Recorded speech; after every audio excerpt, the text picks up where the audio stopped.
माध्यमिक शिक्षण अधिकारी सचिन जगताप यांनी शरीर सुखाची मागणी केल्याचा गंभीर आरोप महिला शिक्षिकेने केला आहे। माध्यमिक शिक्षण अधिकारी सचिन जगताप यांनी शारीरिक सुखाची मागणी केली।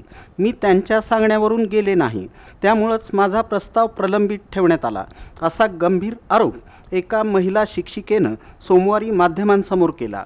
हा प्रकार जिल्हा परिषदेच्या आवारात पोलिसांच्या उपस्थितीत घडला। शिक्षिकेनं सांगितलं की फेब्रुवारी महिन्यात हे प्रकरण उघडकीस आणलं होतं। नियमित वेतनश्रेणी मान्यतेसाठी मला बोलावण्यात आलं होतं। मी कार्यालयात गेले होते, त्यावेळी माझी आई आणि कार्यालयातील कर्मचारीही उपस्थित होते। थकीत बिलाचा प्रस्ताव तयार करून तिथं येण्यास सांगितलं होतं, मात्र मी तिथं गेले नाही। त्यानंतर माझं थकीत बिल प्रलंबित ठेवण्यात आलं। प्रस्तावावर नकारात्मक नोंदी करण्यात आल्याचा आरोपही त्यांनी केला। त्या पुढे म्हणाल्या की मी दाखल केलेल्या प्रस्तावावर मला लागू नसलेले नियम लावण्यात आले, त्यामुळं बिल प्रलंबित ठेवण्यात आलं। त्यांनी बोलावल्यानंतर मी गेले नाही, हेच त्यामागील कारण आहे। माझी चौकशीही लावण्यात आली। पुणे येथील कार्यालयातही पाठपुरावा केला, मात्र तिथूनही समाधानकारक उत्तर मिळालं नाही। आता मी माध्यमिक शिक्षणाधिकारी कार्यालयात आले असता उडवाउडवीची उत्तरं दिली जात आहेत। पोलिसांना बोलावून मला ताब्यात देण्यात आलं। तालुका माळशिरस जिल्हा सोलापूर या ठिकाणी मी 2016 पासून नोकरीला आहे। माझं 10 वर्षाचं थकीत बिल आहे, पेंडिंग ठेवलेलं आहे। आणि सचिन जगताप साहेब आहेत, ते माध्यमिक शिक्षण अधिकारी, हा मला शारीरिक सुखाची मागणी 6 महिने सप्टेंबर महिन्यापासून करत होता। मध्ये पण हे प्रकरण फेब्रुवारी महिन्यामध्ये मी उघडकीला आणलं होतं, सांगून दाखवलं होतं।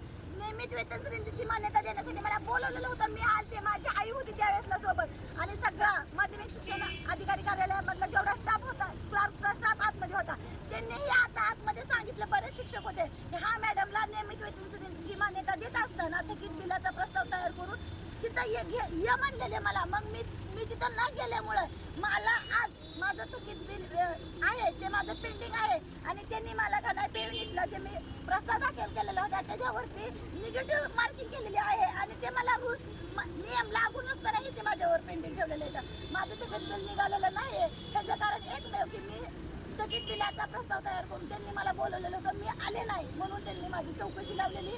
शिक्षणाधिकारी जगताप यांच्या तक्रारीवरून महिला शिक्षिका यांच्या विरोधात सरकारी कामात अडथळा आणल्याप्रकरणी गुन्हा दाखल झाला। त्यांना ताब्यात घेतल्याची माहिती जेलरोड पोलिसांनी दिली। यावर माध्यमिक शिक्षणाधिकारी सचिन जगताप यांनी उत्तर दिलं की मी ज्या पदावर कार्यरत आहे त्या पदाच्या मर्यादा पाळूनच बोलू शकतो। गेल्या 2 वर्षात मी कोणतंही चुकीचं काम केलेलं नाही। संबंधित प्रकरणात मी पोलिसात तक्रार दाखल केली आहे। यापूर्वीही हा विषय समोर आला होता। तक्रारीत तथ्य असतं तर आतापर्यंत माझ्यावर कारवाई झाली असती। मला अज्ञात व्यक्तींकडून 2 वेळा जीवे मारण्याच्या धमक्या मिळाल्या आहेत, तरीही माझ्या कामकाजाच्या पद्धतीत बदल झालेला नाही। नियमानुसार काम करावं लागतं। संबंधित प्रस्ताव मंजूर करता येत नाही, मुळात ती मान्यताच बोगस आहे। MPES नियम 34.2 नुसार वेतन देता येत नाही, असंही ते म्हणाले।